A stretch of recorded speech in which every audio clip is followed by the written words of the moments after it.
often looked at this Rumble as kind of like the pick over the course of the tournament in that top side. So now that that's taken away, I'll be very curious to see what their new plans are going in towards that top side of the map. Yeah, exactly. I mean, so far he's played, the Rumble, which is gone, the Scion, which I think is going to remain banned, and then it's been, Renekton and Rek'Sai, right? So I do think we're probably going to get something pretty standard from him.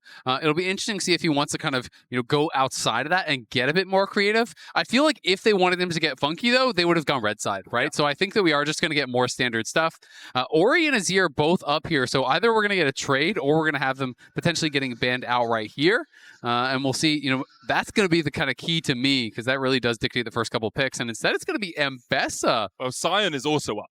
So if you ban away the Scion, then you then look towards the Ori Azir trade for CFO. I just kind of saw that as like a guarantee. Yeah. Because to me, that it's like, if you don't ban Scion here, then CFO just went out, because you just pair Ori or Azir with the Scion and you're laughing. Yeah, because you also got the opportunity to take the Trundle, though, as well. So what I'm kind of curious is, do you end up like first picking Trundle, thinking, oh, we deny the Scion on the opposite side. We're happy to take either the Ori or the Azir in the next one, but there's the Scion, so it doesn't really matter. I think still, Azir, for me, has been the more impactful one in a lot of these situations, but we'll have to see if that's what CFO were thinking as well, and it looks like they will be. Let's see that Azir likely locked in for Hongq. Let's see, he has put it out already once this tournament. KT, you just go Orianna plus something from the jungle that can engage. Jarvan, something that, although it started the tournament really poorly, has begun to win quite a few of his games. I think he was on a 6-game winning spree going into the quarterfinals. So there's the Azir. KT can also leave the Orianna for 3, so maybe Jarvan plus support here, or Jarvan plus top if you just want to play something tanky. Yeah, I think the Jarvan, definitely a strong pick. Vi, also something you can do, especially if you want to start leaning in towards things like the Kai'Sa. But it is going to be the Jarvan, still that very dive-orientated pick. And again, I think Duckdam trying to take something like the Kai'Sa here to facilitate a lot of that dive is going to work out really well for KT. I also just really love KT making sure BDD and Cuz have good champions, because so often they are the drivers of this team. They are the engine room of this team, and everyone else has stepped up. But when you're looking at CFO, you look at Hongq and Junja in the sort of same vein. They're the people that need to get ahead for CFO to have a huge amount of impact. So if you can get Cuz and BDD on picks that are strong, that have good early games, you can kind of negate some of CFO's power. This is kind of interesting. So they are going to go for the Trundle. Obviously, you can do it pretty well, against this Jarvan. So they're taking the Trundle and the Cassante here. It feels like a Rek'Sai angle, no? Yeah, I guess maybe that's kind of the anticipation, is they're saying you're going to go Rek'Sai and Trundle's going to get value because you are kind of having an HP stacker on the top side. I think it also pinches what KT can do here, because ideally you would like to go for some sort of AD carry like the Kai'Sa, right? But with Ezreal, Corki, now you're going to see probably things like the Caitlyn and the Kai'Sa band, maybe even something like the Xayah. It just means that then you don't really have that safe backline at the moment. That could open up for things like the Cassante to get a lot of value, Trundle Pillars to get a value, even the Azir shuffle to get a lot of value. So I think that's where CFO are looking at going, okay, what's the AD carry pool going to look like with these bands? Yeah, and I do feel like when you're banning out the Bard, you are saying, hey, I want to play like a low mobility AD carry, over on this side. Ori's also something that can be quite susceptible to that Bard, so are trying to protect some of these carries. And Nico will remain on the bans in this second round. And they're going to be targeting Doggo's Draven, which I do think makes sense. To me, the Corki and the Draven were the 2 picks that really have stood out for him so far here at Worlds. So they are going to try to eliminate his carry threat a little bit. And Nico taken away by CFO, so they're trying to get rid of some of those big AoE engages to follow up with the Orianna and the Jarvan. I am slightly surprised, because I think when you have Azir, Alistar still up on the board as well, I think you've got options to try and play in towards the Nico without her having like that full big threat. But obviously just nervous about it. There's the Varus gone as well. So Kai'Sa is still up and available if you want to try and play for this very high dive threat on KT side. Also, honestly, like you saw what Peter could do on a Braum as an engaged champion. Getting rid of something that engages a lot easier makes a lot of sense to me. I actually like this a lot, just going Sivir here, because I feel like if you go Kai'Sa for Darkdam, then you really open up a ton of value for picks like Renata and some of these kind of like disengage style champs that can be really, really strong. You can kind of just play to focus on the solo lanes here as Cuz. Obviously, great pairings with both Renekton and the Ori. And if they go Aphelios, like we could just get Aphelios Lulu and they could go kind of like a full scaling type thing if they wanted. But of course, you can just do a standard engage pairing alongside it as well. It is Doggo's most played champion and the champion he made his name on in Beyond Gaming, but it's actually going to be the Kai'Sa that he swaps over to at the last second. A little bit of dive can reposition in team fights as well, which is something Kai'Sa does well. If the Jarvan jumps on you, you get some of that plasma stacks, and then you can dive across with the Killer Instinct. And people always like to talk about this matchup as like, Kai'Sa could beat the Sivir on the 1v1, but I always kind of feel like Sivir just negates the matchup by just pushing in and She just never takes the scaling. fight. Exactly. So that's kind of my issue with it. And now when I look at this, I see a lot of value for the kind of picks that I was talking about over on the KT side, right? Like, I feel like Renata and Disengage would go super hard, and you already have good engage. Lulu also sick here, Lulu, honestly. Renata, Lulu, any of Sivir, that. really nice. Yeah. And I'm not a big fan of the Kai'Sa because when you try to reposition as well in this sort of situation, you're repositioning into something like the Renekton or into the Jarvan, and the immediate shield break as well on the Renekton means I don't think you're going to get a huge amount of value from the Killer Instinct on the Kai'Sa. I would have probably preferred a bit more of a front-to-back team fighter than this Kai'Sa, but Nautilus actually going to be the pick in the end. Yeah, I mean, it's just kind of more standard. That is kind of the LCK style, even if some of these enchanters, are strong in certain situations. This does give them so much engage, so much scaling. It just feels like KT have drafted pretty much 4-5v5. They have a ton of wave clear in their soul lanes. They have a lot of options on where to go. Cuz can really attack any lane, it does feel like. And over on the other side for CFO, you do have some great scaling here with the Azir, but I'm about worried about how they're going to be able to actually play out these 5v5s. Like, if you don't have a perfect engage, I do think it gets very, very difficult for Doggo to have a lot of value while he is kind of getting zoned out. Whereas on the other side, Sivir just needs to hit anyone and kind of just ricochet through the team. And also you have a relatively short-range composition apart from the Azir, so the Orianna value for the shockwaves kind of at an all-time high. So I really do like what KT have opted in for here, and it is going to be looking at what can CFO do to disrupt it, particularly in this early game where they struggled in game one to find any sort of answer. We've already seen a 3,000 elo shockwave from BDD at this tournament against MKoy on the first day, where they're about 4k behind, and he turned it on its head. KT then going undefeated so far through all 5 games they played. 5 in a row. How many do they have to win World Finals? Quick. More than that. Okay. You passed. You passed, see? It's 13, right? At least Gotta be 6. 13, yeah. 13 At least in a row. 6. I'm with you. We'll see if they can do it as we get our way onto the stage for game 2. It would be really interesting for KT to go, see, quickly as Cuz steps around here, for KT to go 3-0 versus Gen G, 0-3, 0-3, 13-0. That's just what a great end to your year. Powering up. Is that not who KTR as a bean, as a whole? The roller coaster at some point can't keep ratcheting up. There has to be a drop. Well, it depends how you want the roller coaster to end. In heaven. In the outer destined space. paradise. It's just going to launch off, True. Then there's no gravity. Then the roller coaster can do whatever it wants. Oh, great hook from Pete as he finds Ginger, forces him to flash away. And that negates a lot of what Ginger wants to do in the early game. This Trundle really relies on getting into the enemy's face. And against the Jarvan, he can do that because he farms so much faster. And also just counter ganking is so effective when the Jarvan uses that EQ in, then you can try and turn around as the Trundle, but you're going to be able to get value as that as Cuz and have a flash to try and escape. So it does open up Cuz, at least for the next 5 minutes, to try and make some early plays. But realistically, we have seen junglers just going for these full clears consistently. So how much KT are going to be able to find success in the lanes in the early stages still waits to be seen. And you got to take your eyes up towards that top lane, as it is going to be a lane swap up here. It is going to be Doggo moving up towards that top side to take the 1v1 against this Renekton. So it will be Rest on the Cassante, taking the 2v2 down on the bot side with Kaiwing. And the question is just kind of how much of the CS can they get? Can they keep their health high to really be able to get as much of this farm as possible? Also just get as much experience as possible onto that Cassante. Not very easy to force him away in the early game as Hongkyu and BDG just trading here in the mid lane. Perfect. You should be okay on the Renekton. You've got the Cold and Meek to heal yourself up a little bit. You've got the Slice and Dice hits level 2. There's always the threat of a Slice Ruthless Predator Jarvan gank. Yeah, there really is, and I do think, BDD in trouble. Falling low to Hongkyu here. We'll just walk around the corner. Can't be sure where Cuz is right now as Hongkyu, so you have to just be that little bit more cautious, especially with Peter walking his way up. He's on the way. Can Hongkyu avoid this? Peter, well, does he just want to invest the flash? BDD's so Peter's low! just gonna look for the flash hook underneath the tower, but it's not gonna be enough damage from Hongkyu. Still able to flash away. Summoners exchanged between the Nort and the Azir. Nice roam from Peter. He uses the heal for him as well. Now BDD's gonna flash just to kill Kaiwing. Flash heal wasn't enough. That's really well done from KT. Hongkyu perhaps a little greedy staying around. They thought they'd be able to make the play with Kaiwing matching the roam, but a little bit too late. And BDD with the first blood.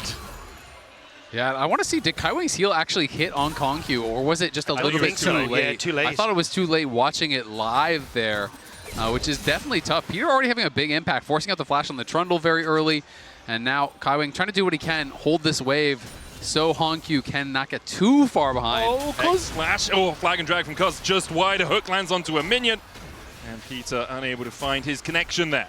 And Honkyu held onto his TP because Kaiwing was freezing the wave. He didn't actually have to TP back, so that is nice for him. But look over on the other side. It's upgraded tier 2 boots. Honkyu just got a dagger and no pots. So even just that little bit of damage is that much closer to sending him back to base once again. This pressure that Peter put on is so effective. Now Rest with the wave pushing away from him, getting forced out of this bot lane. A couple of minions will die to the tower, but KT should be able to catch them. Pillar down, slice away from perfect.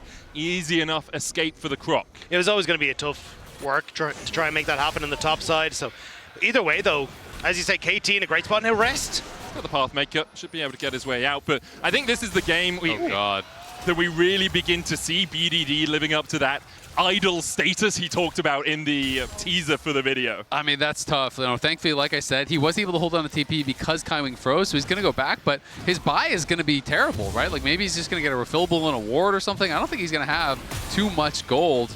So he's going to be able to upgrade the dagger, but does he even have potions on top? Is he really going back with no potions again? Yeah, okay. Just gets himself a recurve boat. And BDD should be able to match the reset here as well with it being a cannon wave. Honkyu trying to freeze because damn sure he doesn't want that to happen. You can't do that. Like, you can't just be tanking the minions. The wave is so far away as well. Even the shield from the Azir E isn't going to be enough, and the wave will crash in. BDD on his way back out with an amplifying tome alongside those Ionian boots of lucidity for the extra CDR. And right now, KT's early game, this series actually has really leveled up from where it's been so far. Peter, Hex splashing onto Rest, looking for the auto attack here. We'll get the dredge line in as the Pathmaker out from Rest again gets him to safety. Really nice buffer there. You buffer the auto and then you dredge line in the middle of it to cancel the animation. But you're just going to continue to get this wave frozen on you, so Rest's going to have to reset, and I think at this stage, CFO have to accept they're going to match towards standard lanes if they hope to have a chance, because this Croc in the top side has frozen the wave, now gets the TP back in, and KT again dominating through this lane phase. Exactly. I mean, it's double frozen waves. Both your side lanes are frozen against you. You have to TP just to try to push it out, and your mid lane is kind of getting crushed right now after that early pressure, so it's triple losing lanes for CFO. I usually like my oysters on ice, but this is not what I like for CFO right now. KT off to a strong early start here in Game 2. And it's a bit of the flash freeze as well, because Junja having burnt that flash earlier means that he's not really able to get involved in the lanes for fear that Cuz ends up matching. So across the board, again, KT doing so well off that early pressure, and now you start to look at, well, Dragon's up and available. We start to look at the rotations. Good hook onto Doggo. Grand entrance coming out from Kaiwing. Battle Dance for a little bit of shielding. It's if you want to get the drop on your opponents like Peter just got the drop on CFO, remember, log into your Riot account on Loleventvods.com and watch Worlds live to earn exclusive Worlds emotes, icons, and capsules whenever you can. Because looking to style on CFO on this bottom side here, already forcing CFO back. TP coming through from Peter to make sure he can get down here. And I think they just go for the Dragon. They've got the push in that bottom lane. BDD in a great spot in mid. They don't need much more. Yeah, I mean, they're looking like they're in an incredible spot. Judge is moving down to this side of the map. I don't think it's going to be a contest. He's just going to have to probably give it up. Is moving over there, though. I feel like this would be such a tough approach for the Trundle. I mean, Peter's already in position to try to jump on him. Doctam just hit 6 as well. Dredge line in from Peter. Junja here, look and see if he can find a pillar, but you don't really want to take this fight. You're at a disadvantage in terms of ultimates, and KT will just secure their first Drake again, around that 7-minute mark. It's really early from there. And that's what I was going to say, is you're kind of happy if you're a CFO that you didn't end up giving a bunch of kills away like you did in game number 1. So CFO able to back away, hoping that they can find those fights later on. And you do have things like the Azir and the K'Sante, which will scale very well into the game. But at the moment, they just don't have ways to break this control KT have. I think Peter has just played an excellent game, right? He's starting right from the level 1. Even his positioning here around that Dragon, playing in the banana brush, not allowing Junja to ever find an opportunity to contest here realistically, and just going to continue playing towards his strength. He knows you're going to win the 2v2s with BDD, so just keep moving here, keep enabling BDD to play from this position of power. Look at Honkyu. He's just, every time he steps forward, it's command attack, it's dissonance, it's just chunk after chunk after chunk onto Honkyu that is making his life miserable. I think Peter's just had a really good series so far, really good world so far. You could see signs of it when he was on Nongshim, like there were signs of what he could become, but here on KT really has leveled up. Now in his first international, his first worlds, we're seeing exactly what this guy can do. And what a lovable player he is. I mean, this is his first time, flying. If you haven't watched some of his interviews, do yourself a favor, go watch some. He is just a treat. Great hook again onto Junja. Is going to put the subjugate down, flash forward from Perfect. Death charge onto Hongkyu as well, but Junja already put in the dirt. The Troll King is down. Rest trying to collapse, but CFO forced away. Should be 3 grubs to KT. No smite for CFO. Doggo's moving across, but actually looks like KT are happy enough just taking the 2. They'll let this grub reset. Cuz can just wait around. It's like, okay, my smite's going to come back up in a couple of seconds' time. KT will get the 3rd. Yeah, the longer CFO contest here, the more they're losing on that bottom side. That's a wave that's completely gone, and Junja has just had 0 chance to have an impact in this game. He's been completely shut down by KT. I mean, it's just a great start again to the fight here from KT. As CFO kind of try to do this late contest, it's similar to the problems they had in the first game, where even when you have the man advantage, they're not actually utilizing it because Junja goes so early. By the time Doggo is moving up, he's already cooked, and then you're just giving Dogtown the ability to push out the wave, deny those minions, take a reset, right back down towards bot lane, and the Sivir is just chilling throughout all of this, and you still walked away with triple grubs. Yeah, just overall, Casey's early game really isolating the strengths of CFO and making them into weaknesses. Like Junja on this Trundle is behind on farm to a Jarvan. That's just not something you too commonly see in the early game. They haven't been able to find pressure in the lanes. The early lane swap from KT really solid as they were able to make sure that Rest and Doggo were forced behind. I mean, it's not even 10 minutes. We're 1.6k ahead. Yep. Everyone on KT has an advantage. We'll see if Junja can try to make any sort of a gank happen. You just feel like you need to make some sort of a move, but I don't see a world in which Perfect dies here. Dominus about to come off cooldown for that extra health on Topos. Will get the knockback. Junja looking for the flag and the pillar, in fact. He's not playing the Jarvan. He does get the pillar down with a slice and dice out from Perfect. Now has the Dominus in 1 second's time, and CFO won't look for a further dive. I was just going to say, there's a very slim window that they were looking to play on, and now Perfect is going to be completely fine. Resets, are going to be able to open up back on that top side, and you're not getting any sort of advantages through this. KT continue to move their Jarvan up towards this top side. They can now look to support Perfect as he shoves this out. It's just great stuff. And I mean, you know that that Trundle is up on the top side, and just start looking at all the vision that they're getting, down in this bottom side area. There's so many wards that they're actually placing in the enemy jungle here. They have all the info, right? You knew that Junja was up on the top side. You go in on the bot side, you place all these wards, you have full river control as well. When you're behind, you're saying, jungler, please save me, bail me out, get a kill. But like, they know where he is. They got map packs. Really nicely played from KT in this early game. For CFO, you do still scale. You've got an Azir. You have a Rakan there for the engage. You've got Subjugate if anyone gets too tanky later on. There's the Emperor's Divide onto BDD, who will flash after the pillar. And that is a summoner down for the KT mid. And something that could be exploitable. 45 seconds until the Dragon. You could end up looking for him, especially with someone like Kaiwing. But there we go! Depth charge! They get the knock-up. The quickness comes out, but it's not in time. Peter claims the kill, calling Captain Hook, because he's sending Hongkyu to Neverland. And he's always there first. Kaiwing that little bit too late in saving his mid laner. And it's Peter that are making things happen for KT. I agree. I mean, he's just being so proactive here, and now you knock the mid laner down. Kaiwing spent his ult. Cuz is behind Doggo. Oh, Doggo, is your bark worse than your bite? It seems like it flashes away. Oh! Gets away with the killer instinct as well with the TP coming out. Doggo able to survive.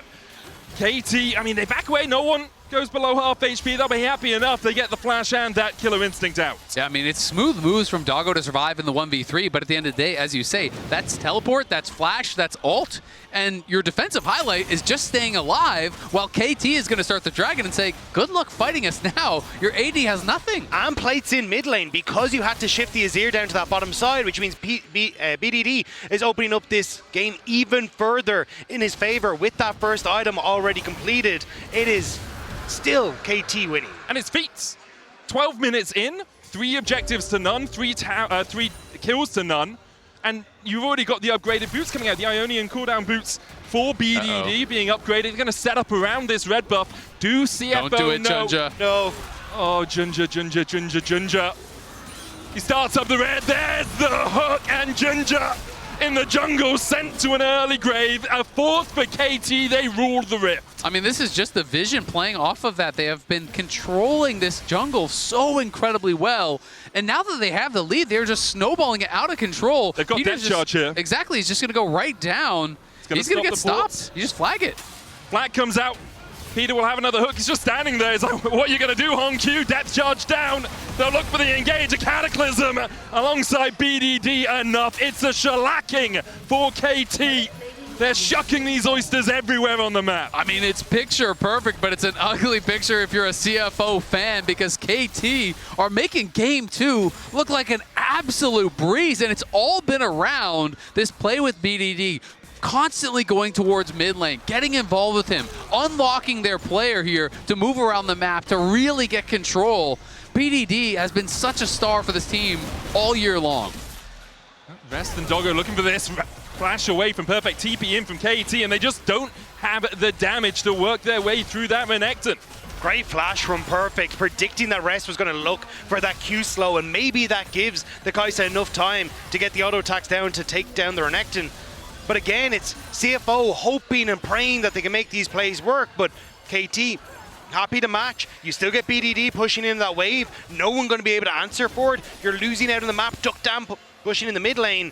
It's KT getting map presence constantly. Exactly. And I mean, when you're playing against a team like this that has that much wave clear, that much pressure, and you're behind, you have to overload one side to try to make a play, but you're always going to pay for it, right? Because Sivir is just infinitely one-shotting the waves. With Essence Reaver, BDD is going to one-shot any waves that come his way, and they have triple grubs. So you lose so much tower damage every single time you have one of these failed plays. And I mean, they did get the flash out perfect. That's nice, but they didn't even force the ult. But it's so well orchestrated by KT. It's knock out Junja by kicking out one of the legs, then go for the lanes because Junja's then behind. And it makes it so difficult for CFO to actually answer for any of these plays because they are always at a man disadvantage. And who is it for KT that's getting fed out of this early game? It's BDD in that mid lane. 2K ahead has been involved in every single kill. The synergy between him and Peter through this game, through this Worlds, has been absolutely top-notch. This guy is popping off, and for so long, I think people will have looked at BDD as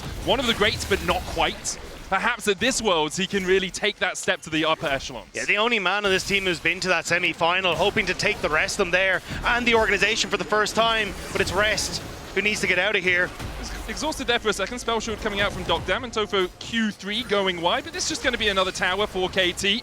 They know they can force Rest away, take the turret, their second of the game, and CFO have been able to stop the perfect game from happening by taking a tower of their own. But apart from that, KT very much on their way to a clean sweep of this one. Yeah, I mean, objective bounties have spawned. You kind of hope that you can do some cross-mapping, you know, pick up some gold to come back in. But when objective bounties are spawning at 15 minutes, you know it is going to be an uphill battle, to say the very least. Yeah, and you already highlighted the wave clear. It's a Rift Herald now as well. So you were already losing on the map. Now you doubly lose on the map, but Perfect might lose this. Pillar coming out. There's a Killer Instinct as well with the quickness, everything invested. Perfect falls the shutdown to Doggo.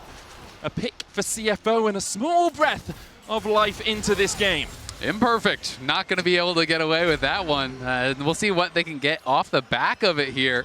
Heading down towards this bot side, seeing if they can make a play or at the very least control some vision. They have swept out all of the kind of vision past that line of scrimmage, you know, in the mid lane and through that river. So there's no more vision in their jungle. They really are hoping to not give up a super early soul point. When you're this kind of a dive comp, you know, yes, there is an Azir, yes, you have some damage there, but you really do not want to be giving over a Mountain Soul. They did get the pick, but Junja went to do his Krugs, and you don't really get that push in mid because both HongQ and Kaiwing went to try and set up that vision on the bottom side. So now it's KT who are able to answer back because of that reset. It's the same setup again.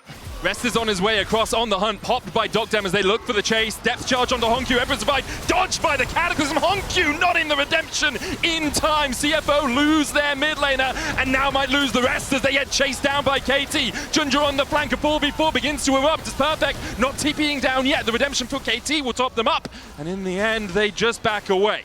CFO are asking, why are KT better? And it's just cuz the hop over the Emperor's Divide sets up beautifully.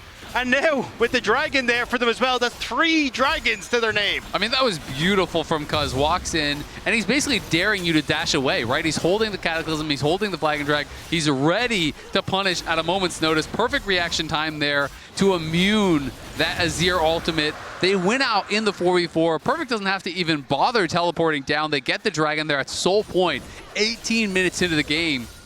They have really accelerated the game to a ridiculous degree. When you look at a composition like this, that's Orianna Sivir, you're thinking, all right, they're going to play it slow, they're going to play it measured, but they've just been dominating. They realize their position in the game, so they're going to keep their foot on the gas and just continue to press. Just keep that pressure up. CFO looking for those objective bounties you talked about as they're trying to find any gold they can on the map. Doggo is at 2 items for going the upgraded boots. Instead, it just has those slightly magical footwear. The only player with a gold lead for CFO. And if you're going to put a gold lead on anyone, Doggo, so far this tournament's been the guy you want to put it on. Constantly impressing, but it's going to be a very long road back for CFO in this game. You hope that they can find those moments, though. Again, like, this is the heart and soul of a region, a team that has defied expectations and made a name for themselves. And although they haven't been able to show what they're capable of in this series thus far, I think CFO have really shown that they are a team that you need to keep your eyes on at Worlds 2025 and honestly at MSIs as well. Like, this is a roster that has continued to impress on an international stage. Yeah, I mean, some of the teams that weren't giving them respect have already been sent home. Peter's looking for another play. Depth charge down onto Ginger. The pillar does not really going to stop anyone getting in, but a good quickness out from Kaiwing distracts the rest of KT. Kaiwing trying to dash back, but he's taken out by Docdam. 1 down so far. KT can advance. Oh, a great hook again! Peter, what are you?